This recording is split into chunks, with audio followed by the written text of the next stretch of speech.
কবিতাৰ শিৰোনাম নাৰীৰ কথাই কৈছোঁ আজি। তুমি হ'ব পাৰা দক্ষতাৰ শাৰীত ১ নম্বৰ, হ'ব পাৰা দায়িত্ববোধৰ প্ৰামাণিক সত্য। তোমাৰ নিৰ্দেশত ঘূৰিব পাৰে এখন দেশ, হ'ব পাৰে মানুহৰ ত্ৰাণকৰ্তা, হ'ব পাৰা বীৰংগনা, দিব পাৰা পীড়িতৰ পৰা পীড়িতলৈ সঞ্জীৱনী সূত্ৰ। দুখৰ যেতিয়া প্ৰয়োজন হয়,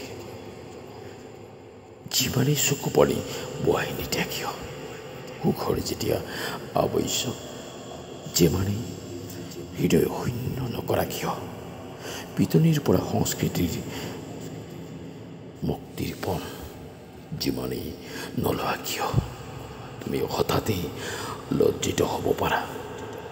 তোমাক অকস্মাতে অশ্লীল কৰি দিব পাৰে।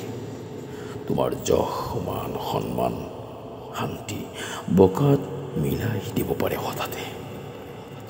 তোমাৰ বুকু এটিতো পথ গলি পাৰ হৈ যাব পাৰে। তোমাক শিৰচ্ছেদ কৰিব পাৰে, জীয়াই জীয়াই কবৰ দিব পাৰে।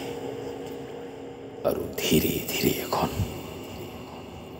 সমাজ, এখন দেশত কন্দাৰ সমীকৰণ তৈয়াৰ হৈ যায়।